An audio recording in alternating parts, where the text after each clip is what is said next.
Ons is baie opgewonde om 'n nuwe reeks te begin. En die nuwe reeks se naam is Die Hoogland. En ons gaan kyk na verskillende berge in die Bybel en watter betekenis daar was rondom wat afgespeel het op die berge en by die berge en rondom die berge. En ons begin met Eden. Nou, vir 'n oomblik as ek sê Eden, dan is eerste aanname net soos, maar Eden is nie 'n berg nie, dis 'n tuin. Nou in die eerste plek, Eden is nie 'n tuin nie.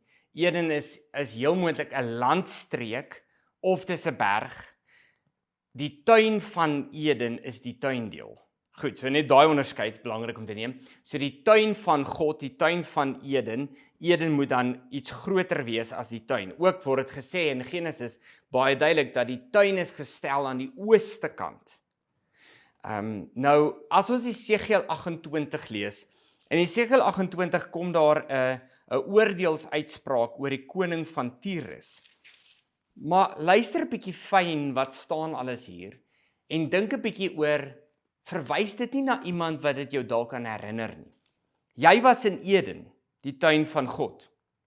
Tuin van God. Allerhande edelgesteentes was jou bedekking: karnieul, topaas, jaspis, krisoliet, onyx, sardonyx, safier, karbonkel en smarag. En van goud was die werk van jou kassies en groewe aan jou. Op die dag toe jy geskaap is hulle berei. Jy was 'n gerub, hoor mooi, met uitgespreide vlerke wat beskut, en ek het jou gestel op 'n heilige berg. Hoor weer daai ook. 'n God was jy het gewandel tussen vurige gesteentes, jy was volkome in jou weë van die dag af wat ek jou geskaap het, totdat daar ongeregtigheid by jou gevind is. Hoogmoedigheid het jou hart geword oor jou skoonheid, jy het jou wysheid verderwe weens jou glans. Ek het jou op die grond gewerp, ek het jou oorgegee voor die aangesig van konings, dat hulle op jou kan neersien. Praat hy hier van die koning van Tyrus, of verwys dit dalk iets meer?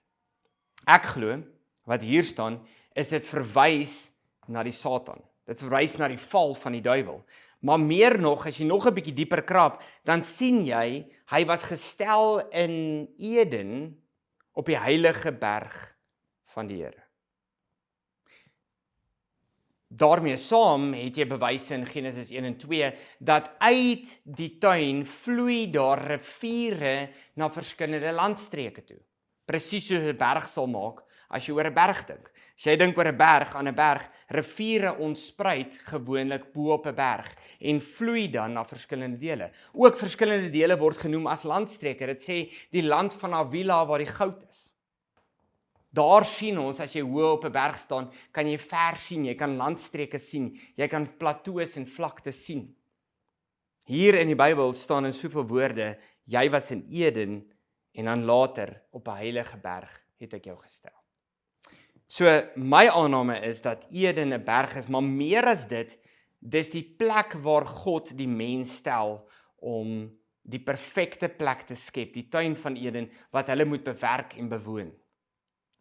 So ek gaan hierdie Sondag, gaan ons na hierdie gedeelte kyk. Ons gaan kyk hoe hierdie berg, wat die begin is van alles, die plan is van God, hoe dit reg deur die Bybel 'n doel het en 'n doel verwesenlik. Ons gaan kyk hoe die val in die tuin weer deur die Here, deur verskeidenheid van maniere, altyd net terugwys na die berg. Dit wil altyd teruggaan na die berg. Die tabernakel is terug na die tuin van Eden.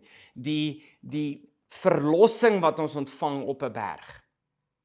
En dan ook natuurlik die ewige berg waarop God woon en waar ons ook deel van gaan wees.